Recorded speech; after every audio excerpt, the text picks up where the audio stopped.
and thanks for joining us. I'm Mitchell Ringos. Well, tomorrow night, City Council will debate a new parking financing plan, which could drastically change the system in Thunder Bay. One of the biggest changes would be how much residents pay for parking. Hourly metered rates would jump 50 cents to $2 per hour and increase another 25 cents every other year. Under the new plan, people would also no longer be able to park at the marina for free. While Council will discuss it on Monday, the decision on the plan won't be happening until the new year. Corporate Services General Manager Karen Lewis says this plan will be beneficial in the long run. I think there probably would be mixed reaction, but as I said, there is no such thing as free parking. As we move forward with asset management planning for the corporation, we need to look at all of our assets this way. They need to be sustainable, and particularly when they're meant to be rate supported. They need to, in that case, pay for themselves. The city will be launching a public survey on its Get Involved page soon to gauge the public interest in the new parking plan. While recent polls have shown a significant drop in public support for Prime Minister Justin Trudeau, our local Liberal MPs are standing by their leader. Vasilios Bellos reports. Choose forward! Merci! There's been a significant drop since 2019 as far as voter support for our nation's leader. A number of recent polls, including one in late November from Nanos, shows only 19% of Canadians call Justin Trudeau their preferred prime minister, compared to 34% for opposition leader Pierre Poilievre. Despite these statistics, local Liberal members of Parliament aren't hitting the panic button. Thunder Bay Rainy River MP Marcus Pawlowski says Trudeau is still the right person for the job and a devoted leader. For 8 years, I think for the most part, he's done a good job. I think he certainly worked exceptionally hard. And it's maybe something people don't realize who aren't in Parliament. The amount of work that the guy does is incredible. And you have to be absolutely devoted to your job to become the Prime Minister. A separate Ipsos poll from last month found 38% of those within Trudeau's own Liberal Party want him to step aside. Thunder Bay Superior North MP Patty Hajdu still supports Trudeau and says she does her best not to focus on what she calls the gossipy side of politics. What I focus on is my riding and the work that I'm doing for Canadians across the country as a Minister of FedNor and Indigenous Services Canada. That's what I focus on. It's conversation by conversation, it's file by file. And what I can tell you is that the Prime Minister has set this country on a direction that has, I think, positioned us well to take advantage of things like the green transition that's happening right now. Meanwhile, the latest Nanos Party Power Index tracking shows the Trudeau Liberals at their lowest point since he was elected party leader in 2013. The next federal election is expected to happen in 2025. Vasilios Bellos, TBT News. St. Joseph's Foundation has launched a new Grateful Client program called Caring Moments. The program gives previous clients and their families the opportunity to express their appreciation of the staff at St. Joseph's Care Group. During the program's launch, St. Joseph's shared 3 personal stories from family members of clients. They spoke about their experiences with the organization and showed their gratitude towards the staff. Foundation Executive Director Gail Brescia says hearing the different stories was overwhelming and an honor for all of their staff members. She adds that the testimonies also help the public learn more information about the care that St. Joseph's provides. I think when you start to relate to people, and it might give you that little bit of a aha moment when you see that they've also received the same care or they've gone through something similar, and you feel supported and you feel engaged with them as well. So I think it helps all of us at this time of year and any time of year just know that we're supported and that people care. More information about how to share your own story or support the organization can be found on the St. Joseph's Foundation website. Kiiwetinoong MPP Saul Mamakwa and Minister Greg Rickford were on the same page for once on an issue at Queen's Park. Mamakwa was asking the government to support community gardens and remote First Nations. The Minister of Northern Development and Indigenous Affairs agreed it's an important initiative. The cost of living in the North is very high. A 2016 report stated that First Nation families in Northern Ontario spend more than half of their income on groceries to meet the basic nutritional requirements. Speaker, last summer I visited Kiiwetinoong First Nation and I met April McKay, who has a community garden that provides fresh produce to Keewaydin. Speaker, is there any way that this government can help other people across the north like April who want to create community gardens and improve food security? So the short answer is absolutely, Mr. Speaker. Food security is ready to move forward. The Northern Ontario Heritage Fund is already supporting communities like Yabmatung First Nation, Neskandaga and Martin Falls have called for this. We have new partnerships at the University of Guelph and a great discussion with the Minister of Agriculture about how we can put these pieces together, provide the capacity to build community gardens, micro-farming, and other kinds of techniques, vertical growing, so that that kind of nutritional food can be built potentially year-round in those isolated communities. Thunder Bay artist has his work featured on a paratransit bus in Toronto. It's part of a TTC collaboration with Tangled, a disability-led art organization for International Day of Persons with Disabilities on December 3rd. Disabled Two-Spirit artist Michel Dumeau says it's an amazing gift to be able to share his work with all the people who will see the bus. His piece, Forget Me Not, River of Pride, uses a motif that comes up often in his work and represents a diversity of people coming together and being stronger for it. Dumont lives with 2 invisible disabilities, multi-chemical sensitivities, and a spinal injury acquired in his 20s.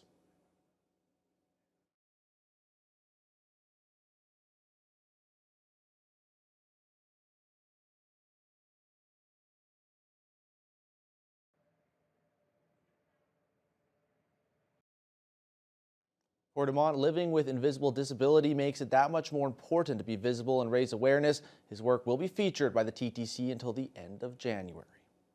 Thunder Bay's very own Sounds of Superior Chorus are bringing some holiday classics to an online concert. The group has been rehearsing for weeks and just recently recorded their songs to be part of the 2nd annual Jingle and Mingle concert, showcasing Region 6 choruses and quartets.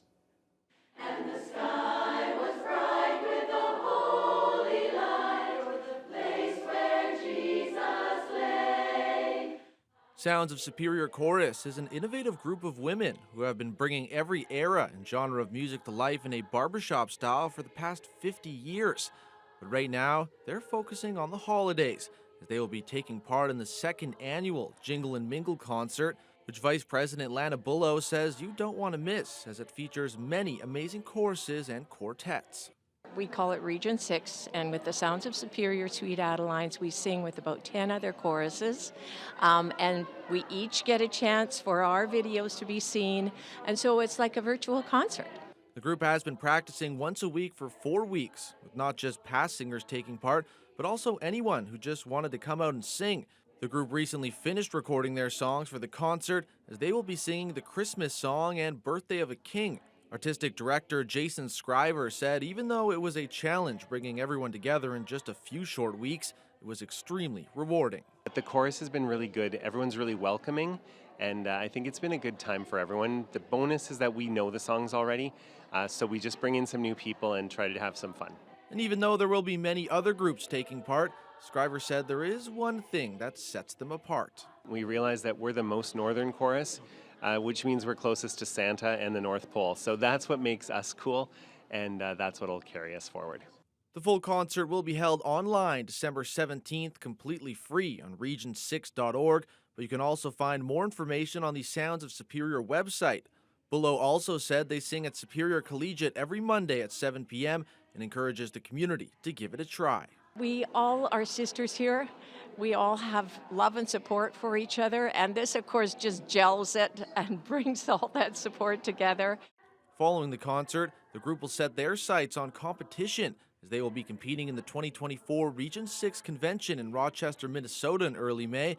And after a great showing last convention, they're hoping to take home first place all round. We're now joined by sports anchor Joe Sadowski. We were pretty much all at the game last night. The Walleye in action, and they did not disappoint. No, they did not. It was a barn burner, and no better place to watch a hockey game at Norwest. We'll have that contest and more coming up right after the break.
Well, Joe, the fish were back at the pond, and I got to say the walleye, they've been dominating this season. They're the clear-cut best team in the league. They've got a lot of games in hand, and goals were not hard to come by for the Cam River Fighting Walleye on Saturday night. The Fish, they continued their hunt for first place in the SIJHL as they hosted the Dryden Ice Dogs at Norwest Arena for their weekend series finale. We're around the halfway mark of the SIJHL season, and the Fighting Walleye are making a serious case for back-to-back championships. After a 4-0 shutout on Friday, the Fish are 18-4 heading into their matchup against the Dryden Ice Dogs, who are 1 point back of the Walleye for second place in the standings. Jumping right into the first period, the Cam River captain Jeremy Dunmore in front. He deflects it right to the top corner to open up the scoring less than a minute into the game. But after Eli Antoine tied things up at 1 apiece, Riley Barodi parked right in front of the Ice Dogs net. He deflects it in for his 9th goal of the season. The Fish retain their 1-goal lead. Then in the second, Jet Mintenko shows off the mitts in close. He slips past the defender before sliding it through the 5-hole to cap off the beautiful goal to make it 3-1 Walleye. 4 minutes gone by, a turnover in the neutral zone gives a partial break for Rylan Mayer, who goes backhand, forehand to the back of the net to cut the Fish lead to 1. But less than a minute later, the newest acquisition for the Fish, Ryan DuPont, breaks the game wide open.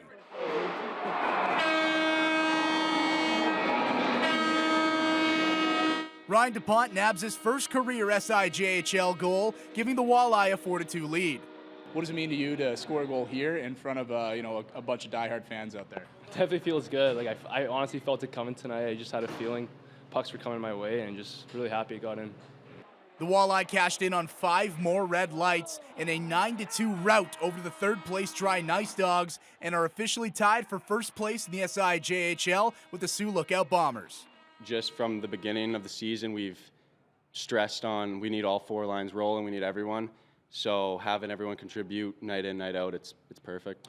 Yeah, they're feeling really good about themselves for sure. We've been playing a lot of good hockey, pretty consistent for the most part, and we kind of talked about that. We've had some ups and downs here and there, but trying to find that consistency on a more regular basis. And again, it's a process that starts on a Monday every week, and the guys have been putting in a lot of work Monday to Friday, and it's showing on the weekends. The Walleye are back at Norwest Arena this Friday for a home-and-home against the Thunder Bay North Stars. Now, fresh off their huge 9-2 win against those Ice Dogs, the Fish, they reeled in another member to the pond. The Walleye have acquired Saskatoon native Bronson Babiak from the LaRange Ice Wolves of the SJHL in exchange for a player development fee. The young 19-year-old is expected to make his Walleye debut this Friday against the North Stars. But now on to some football. It was a wild Sunday for the NFL and its fans with some interesting outcomes, intense high-scoring affairs, sprinkled in with some historically low ones. Here's Week 14 highlights. Kicking things off with the New Orleans Saints trying to keep their playoff hopes alive against the Carolina Panthers. And first score of the game going to Alvin Kamara with a nice 9-yard dash. His 3rd score in the last 2 games as the Saints pummel the Panthers 28-6. Next up, Ravens-Rams. This one going the distance, tied at 31, back and forth contest. Punt return from Tylan Wallace. He's dancing, spinning, and he's gone. And this one was absolutely bonkers. Crazy finish. Ravens re-secure the AFC top seed, winning 37-31 off of a punt return touchdown to win the game. But now shifting over to Cincinnati, Bengals up 21-14 over the Colts. Jake Browning keeping this one himself, going with the moderated tush push. The Bengals keep rolling, winning this one 34-14. And now in Soldier Field, Chicago tied at 13 with the Lions. Who'd have thought? Late in the 3rd quarter, Justin Fields goes for it. He finds DJ Moore for his 2nd touchdown of the day. The Bears upsetting their divisional foes by a score of 28-13. The top spot in the NFC North, the Lions. But he's no Baker Mayfield. Down 3, 30 seconds left, 11-yard line. He finds Cade Otton for the easy score. The Bucs, they grab control of the division with a 29-25 win over the Falcons. But up to New York, Zach Wilson making his return to the team after he shot Robert Saleh a little text being like, hey, I'm still here. Playing in the rain, this game was 0-0 at halftime. First time since 2019 that happened, but that didn't stop Zach Wilson. 300 yards passing, and the Jets win 30-6. And talking about amazing quarterbacks, Brock Purdy, he was slinging the rock. He finds Deebo Samuel way down at the 15-yard line. The Niners, they win this one 28-16 over the Seahawks. And some tough news for the Vikings today, or on Sunday. Justin Jefferson making his return to the team after a hamstring injury. He was out for 7 games, and then early in the second quarter, Jefferson making the catch, took a hit in the back. He would go to the hospital with a chest injury. Just a tough go for one of the best receivers in the league. The Vikings, they would win 3-0 off a late field goal. And then Josh Allen and the Buffalo Bills, they came into Arrowhead Stadium with a huge win against the Kansas City Chiefs. Allen, the big man, keeping this one himself, refusing to go down for the score. The Bills, they hang on to win 20-17. Final leg here, Broncos in LA taking on the Chargers. Feel good moment here for Javonte Williams. He rushes into the end zone. That's Williams' first touchdown since December of 2021. The Broncos win 24-7. Now, don't look now, but a month ago, the Edmonton Oilers sat tied for last in the NHL. And fast forward to their matchup against the New Jersey Devils on Sunday. They're coming in winners of 6 straight. Safe to say they're rolling. Skipping ahead to the second period, Oilers up 1 on the power play. Pass finds Evan Bouchard, and he hammers it home. Evan Bouchard, the patented Bouch Bomb, put the Oilers up 2 and extends his point streak to 11 games. Third period now, Devils goalie Akira Schmid goes behind the net to play it. He gets caught in no man's land. So what does he decide to do? Throw it to the best player in the world, of course. Connor McDavid deposits his 10th of the year in the yawning cage. Probably the easiest goal he'll ever score. 3-0 Oilers.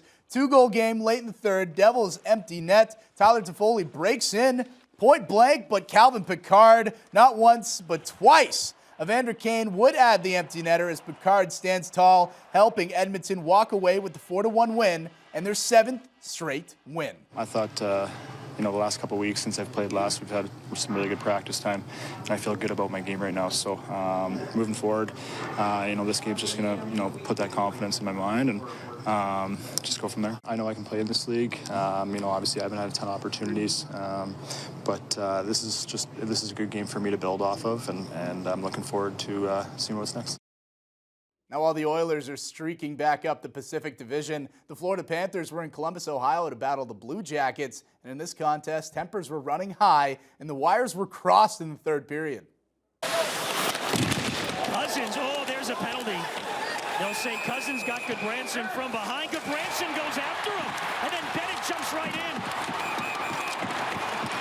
Nick Cousins initially got a match penalty for this hit that broke out the chaos, but that penalty was reduced to a 2-minute minor for boarding, and Eric Goodbranson did not like that one bit. Keep your eyes on the bottom left here. Goodbranson just goes in for the hit, bringing down Cousins, starts laying haymakers. The defenseman was ejected for the game and racked up a game misconduct, a 2-minute minor for instigating, a 5-minute major for fighting, and a cherry on top of all that. And he will have a hearing with the Department of Player Safety. But back to hockey. Sam Reinhart, he flips it over to Alexander Barkov, buries it on the power play. Reinhart nabbed 4 assists in the Panthers' 5-2 win over the Blue Jackets.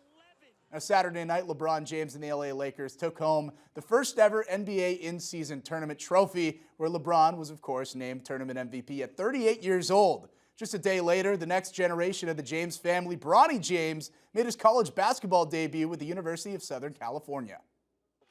Bronny James just making 19 years old, this kid, his debut at USC, 5 months after suffering a cardiac arrest, and of course his dad, LeBron James, in attendance to support his son. And the freshman did come off the bench in his debut, but when you make plays like this, you're not coming off the bench for long. Bronny gets the chase down block, and if you thought that looked familiar, like father, like son, you think he learned that playing with his dad in the driveway? I don't know. Great defensive effort from the young shooting guard. Then later in the second half, Bronny from deep catches and shoots it for his first career NCAA bucket. Despite the loss, Bronny James had 2 assists, 3 rebounds, 4 points, and 2 steals in his college basketball debut.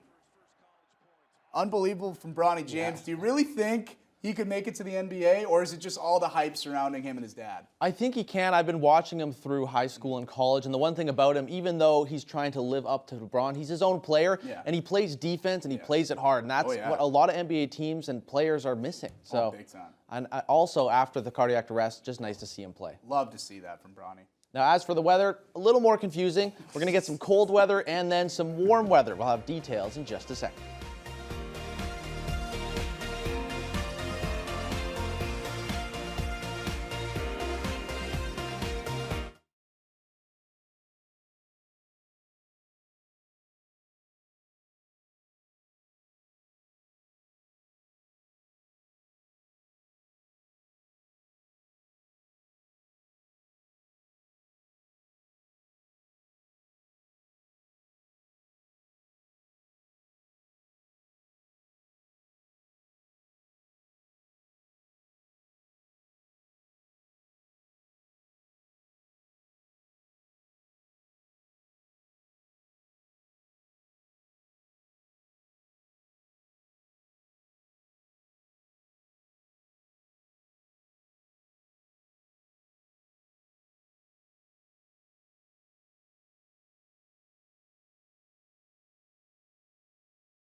Well, Joe, we've been seeing a lot of unseasonably warm temperatures, and that's going to be the case heading into this week. First, we're going to head to the region where there is some snow in the area, especially in Red Lake down at -10. Some cooler conditions tonight, especially with a lot of wind heading down from the northwest. Fort Frances and Greenstone just seeing some clouds. Colder out east in Greenstone, though, down to -13 tonight, while Sault Ste. Marie a little bit warmer at -5, but they're also seeing flurries overnight. Now, tomorrow, those flurries still sticking around in Sault Ste. Marie. Temperature hitting that 0 mark. Could see a little bit of rain as well, while Red Lake down to -5, still seeing flurries as well. Temperatures around the 0 mark in Fort Frances at -1. A little cooler in Greenstone, but they're just seeing some cloud coverage. At this hour, it is -6. The wind up from the northwest, gusting up to 21 kilometers an hour, and we are seeing plenty of cloud coverage in the area. While tonight, it is going to start to clear up. The wind, however, a little bit more from the northwest, 11 to 24 kilometers an hour. The temp's going to be down to -10, but with that cold air coming from the north,